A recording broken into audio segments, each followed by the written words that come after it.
Rob Squared. Rob Squared. What's up? Rob Squared. A little quick emergency kind of recap of the Thursday night game.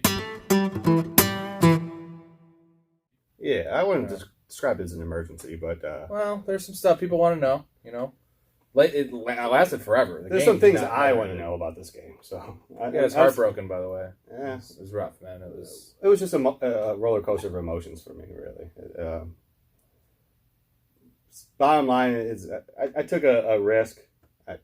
My heart, or my head rather, was the whole week was saying Washington's the better team. You should bet them. You should bet them. You should bet them. Right. Mm-hmm. But my gut was saying, initially when I first looked at the line, maybe this past Tuesday, Monday, maybe even, just kind of looking at the lines going forward. Initially when I looked at Giants and over. At that time, it was 3.5, Giants plus 3.5, and over 41, I think. Yeah. And I got it at, or it was 41.5 maybe. I got it like 41 and took Giants money line. Lost on the penalty or the field goal at the end there. Yeah, he missed the field goal. Defensive tackle went offside. Not even a fucking outside gunner. And he gets a 43-yarder and barely makes that one. Yeah, Giants gonna giant, man. Well, but end of the day, I now that that's over, because that was a small bet that I was really just to encourage me to watch the game and be involved. Didn't look very entertaining from the beginning, the matchup at least. Yeah, because the 30-29 was the final. I mean, it wasn't a horrible game. I think it was a pretty fun game in general. Yeah. It was a good back and forth game, but didn't go the way I wanted. And outside of the bet, the one person I was looking at was Golladay, and same had a couple more targets than last week. Yeah, but 8 targets. Same amount of catches or less catches? Less catches. He had less catches, less yards, more targets. 3 for 38, 8 targets. Didn't really look interested. You made a good point. It kind of reminded you of A.J. Green last year. Yeah. Getting the targets. Didn't look athletic. Didn't really finish plays. Yeah. Kind of alligator arming it sometimes. And yeah, one of my concerns moving forward is he got his big paycheck. Yeah. Checking out. I remember in the preseason, he's like, hey, don't expect this offense to start fat. Like, we're going to start slow. Already negative. Yeah, I mean, I understand that you're trying to set, especially in New York, you want to set the expectations, maybe, if you can. Mm-hmm. But there's some positives, though. Yeah, he's coming off a hamstring. I don't know the snap counts; they're not out yet. But from what I saw, I'd say he played 80%. Yeah. You know, he got 8 targets, so he is still going to be one of the focal points of the offense. Yeah. Whatever that means. But I mean, targets are going to be there. Can he perform? I mean, he's not going to catch 12 touchdowns with Danny Dimes. Yeah. Running the ball. The targets are encouraging. I'll say that. We saw him barking at Daniel Jones too. But it didn't seem to me. Again, we talked about this at the time. That little snippet didn't seem like, "Hey man, I'm open. Get me the ball." He's like, yeah. It was more demeaning. It was talking more down. Yeah. It wasn't like, "Dude, I'm wide open. Get me the ball. Get me the ball." I was like, "What the fuck are you doing?" type thing. Right. When he's had a couple drops that game, like did not look good. Slayton had that terrible drop. Like Daniel Jones played a really good game. Was it Slayton? Yeah, because they had that dumb holding penalty on the 60-yard Daniel Jones touchdown. They held it back. They got the ball in the 20 on first and 20. They shot themselves in the foot, and I feel like the refs were definitely. But that's not an easy defense to play, and Daniel Jones played well. Yeah. Again, don't start Daniel Jones in fantasy. We're not advocating that. He's on the radar. Almost wish I had this. 95 yards rushing, but he's on the radar. Yeah. And like for super flex leagues, deep leagues, stuff like that. Honestly, I think the fact that you said, I agree with you. I think he should be more on the radar with like his rushing upside might be one of the higher in the league. Because what happens on third down? It's 3rd and 4. Daniel Jones has the ball. Exactly, because do you think that they trust him to throw for a first down? No. Like maybe, I mean, it's a weird. I don't know. There's still so much going on, I guess. Right. With Barkley not being 100%. No, he didn't look great. No, he had one awesome run, and then we saw the stats. He had that 45-yard run. He had a 41-yard run, and then at that point in the game when he had 7 for 43 or something like that. Yeah. So then there was 8 for 40. So his next 7 carries went for 1 yard. Yeah. He did have a negative 6-yard little like pitch out that just got blown up. But when you have a 41-yard run, you would assume that 6-yard run. All right, well, I'm still positive 35 on 2. Should have 60 yards. You're averaging 18 yards a carry after 2. You have 8, and now you're averaging 4? You shouldn't be averaging 1 yard a carry on the next 7. One encouraging thing is he had 13 for 57. What did he have? A couple 2 catches for 12 yards. Yeah. But they did show the snap count that he played 28 or something like that first week snaps. Mm-hmm. And then this is like the end of the third, early fourth. He had already 38 snaps.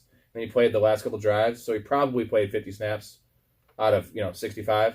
Yeah, so they're working him up a little bit. And that was a short week after. So the next game, week 3, full go because he's going to have 10 days off. Yeah, I would say so. So I think now, he'll be Barkley again. Right now, there's going to be a lot of folks that, I mean, if you had drafted Barkley first, second, like late first, early second, at this point, I'm assuming there's going to be quite a few people trying to buy low on him. Yeah. I think at this point you have to keep him. Unless you get the value you draft, unless you get that mid-second round value for him. Yeah. Because the other team's going to get him and they get all the good when you got the bad. I got one for you. Would you, if you had Barkley and someone offered you Zeke for Barkley straight up?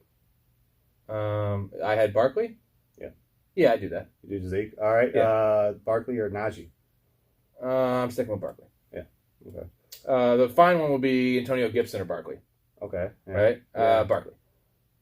Mixon, clearly I'm taking Mixon. I think I think Barkley has the clear talent. Right now, Gibson's getting the workload. Well, even actually McKissick, man. Well, McKissick, talk about him real quick. Yeah. He didn't even see the field the first 3 drives, and we commented where was he at. Probably the first 3 quarters. No, well, he got in the second quarter, but he doesn't get drives for himself, which is weird. Yeah, like it's kind of a shared first, second down, and occasional third down for him. Okay, but then he gets the 2 minute, he gets turbo package. Yeah, 2 minute when they're losing, he's in the game, mm-hmm. and he played almost exclusively in that fourth quarter. He did. He ended with 4 for 10 on the ground, but he had 6 targets, 5 for 83. He did have a rushing touchdown too. He saw that one. Yeah. No, that's so nice. Yeah, so it's a good game. 5 catches for 93 total yards and a tutty. The first game, it was like 3 carries for 8 yards, and then he had 1 target, no catches. Yeah. I think he scored 0.8. Yeah. So in PPR. I just dropped him. Then he scored 20 points in PPR tonight. I feel like he's generally going to be in between that number, 10 or 12. Yeah. For safe, PPR, I do like it. The reason I dropped him, it was really based on my roster construction. Yeah. I needed some upside receivers. Mm-hmm. He like 0.8. Now, had the games been switched, and he had the 20 points week 1, absolutely not. Yes, because he didn't see the field much either. Of course not. It's.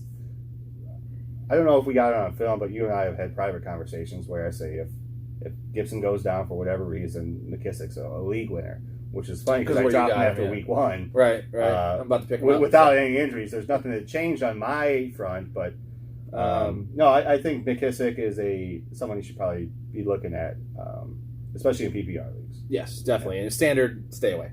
Yeah. Don't need any of that. Terry McLaurin, another, he killed it. Yeah. He only had 4 targets in week 1, 4 catches for like 45 yards. He was the best player on the field. He was clearly 14 targets, 11 catches, 107 and a tutty. And he was getting every first look. Whenever he needed, Heineke needed to get bail out, boom. He was dropping the zone. Even that the pick he threw that almost cost him the game, looking for McLaurin, mm-hmm. right? Like I said, he's the first read. He's the best player. Yeah. 14 targets, very very nice, mm-hmm. and he's going to eat all year, man. He looked good. It wasn't just like he's getting lucky or getting like garbage time. This is legit. And we commented on last week. He had that quiet week 1, that catch he made, contorting his body on the sideline. Best catch we saw all week. Might be the best catch of the year. The best catch ever. Yeah, well, I mean, it's a really. It was good. It was good. I've never seen anyone do that before. Really, not much else. Logan Thomas had 5 catches for 45 yards, 7 targets. Quiet, but he's out there. One more time. 7 targets, 5 for 45. So typical Logan Thomas line. PPR solid, 9.5. Yeah. Ricky Seals-Jones stole that touchdown. Awesome catch. Yeah. But the nice thing about Logan Thomas is he's not really playing tight end. Like they're almost using him as a poor man's Waller. He's lining up in the slot a lot. You know what I mean? He's not really in line very often. So he's running a lot of routes, I guess is what I'm saying. I didn't pay too much attention. And we talked about this in the snap count recap last week. He played 100% of the snaps in week 1. Yeah. I don't think he played 100% this game, but it was clearly 90. Yeah, I mean, and you don't miss that guy who's on the field. He's a fucking monster. He's 6'7". yeah. I felt like he was out You know? there for all the big players. Yeah. He's almost like their slot receiver, like Humphreys, but not little Jordan Humphreys. All right, so that's the Little Adam Humphries. yeah. That's the recap of Thursday Night Football. And, one guy before we move on, Brown, Lonnie Brown. Daniel Brown. Yeah, that was a guy that we saw. Someone that is piqued my interest. I know you hate him because he's a Sims guy, but but because the Curtis Samuel injury, he's out there a lot. I know. I don't know what his stats were, but I felt like he was targeted in crucial moments. 6 targets, 3 catches, 34 yards. Yeah, nothing. But my point is it felt like Heineke trusted him. Potentially, you know how the starting quarterbacks go with the starting receivers, and the backups tend to play with the backups. Yeah, I think that type of chemistry is built. Preseason, he was a backup. Heineke was a backup. Good point. And Brown is known as a dog, or the idea, his story is that he's someone that perseveres and survives because of the premature ejaculation. yeah.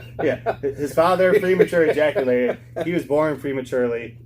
He got drafted a little prematurely, but I think as the year develops, he'll Don't prematurely pick him up. Yeah, exactly. Yeah. That's great. Yeah. Let's go.